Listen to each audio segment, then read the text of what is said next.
Le Big Bang est le nom que vous, les humains, avez donné à ma naissance, moi l'univers. Vous ne savez pas d'où je viens et je n'en sais pas plus que vous. Ce que je sais, c'est que je suis né il y a environ 13,8 milliards d'années. C'est loin, n'est-ce pas? Vous, si jeune dans mon histoire, êtes incapable d'appréhender un temps si long. Laissez-moi vous raconter. Au début de mon expansion apparaissent très rapidement, c'est-à-dire 200 millions d'années après ma naissance, les premières étoiles et les premières galaxies.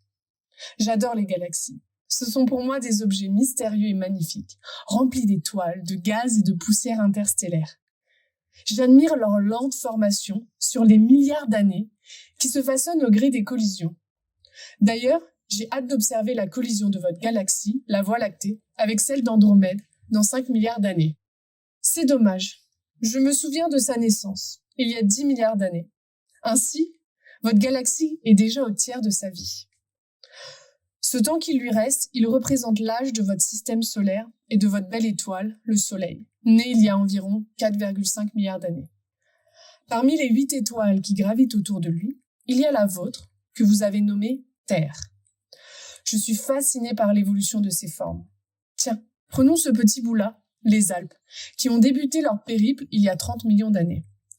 J'ai passé tellement de temps à les observer. Je connais par cœur leurs massifs et leurs sommets. C'est si beau vu de là-haut. Bon, ce n'est pas si facile au début de les situer, les sommets les uns par rapport aux autres. Alors j'ai inventé un petit jeu. J'ai tracé des lignes entre les sommets.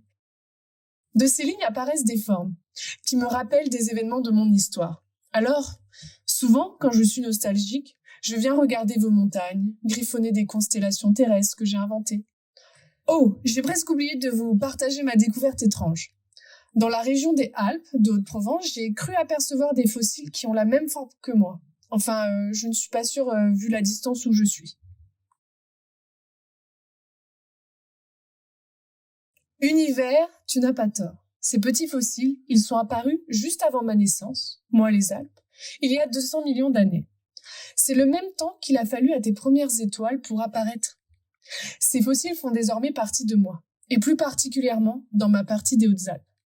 Mais Univers, tu n'es pas le seul à être intrigué par cet objet. Il y a des êtres tout petits, des êtres vivants, l'humain, qui semblent voir dans ce fossile autant de magie que toi. Je crois qu'il et elle appellent cela des pentacrines ou l'étoile de Saint-Vincent. Les humains ont aussi appris à m'admirer, malgré une certaine peur au début. J'ai pu être un refuge, une ressource, un lieu de crainte, inaccessible et puis parcouru dans ses moindres recoins. Je leur ai permis d'accéder à mon histoire, si jeune pour toi Univers, mais déjà bien lointaine pour leur vie d'étincelle. Si ta vie était une année, toi Univers, tu es né le 1er janvier à minuit. Ma naissance serait vers le 26-27 décembre et l'Homo sapiens, quant à lui, le 31 décembre à 23h48. Et nous savons tous les deux que sa présence dans notre histoire sera rapide. Je suis le territoire de l'UNESCO Géoparc et je suis encore plus jeune que l'histoire des humains. Si ma jeunesse est pour vous le reflet de mon insouciance, mes aspirations pour le territoire sont vives. Votre temps de vie semble bien vertigineux et votre histoire me touche. Si ma vie est courte, alors je ne perdrai pas une seconde pour leur raconter votre belle histoire. Je leur parlerai des constellations que toi, Univers, a dessinées sur les montagnes. Et moi, Géoparc, je m'imagine créer un guide où les sommets et les lieux les plus emblématiques de mon territoire seront des étoiles. Il y aurait une constellation par thématique, pour les familles, pour les personnes à mobilité réduite, pour les randonneurs les plus aguerris, ou encore une pour les passionnés de VTT. Ainsi, les humains auront leurs petits pieds parcourant tes sommets et tes vallées, tout en se laissant porter par la beauté du ciel et guidés par les constellations que toi, Univers, a dessinées.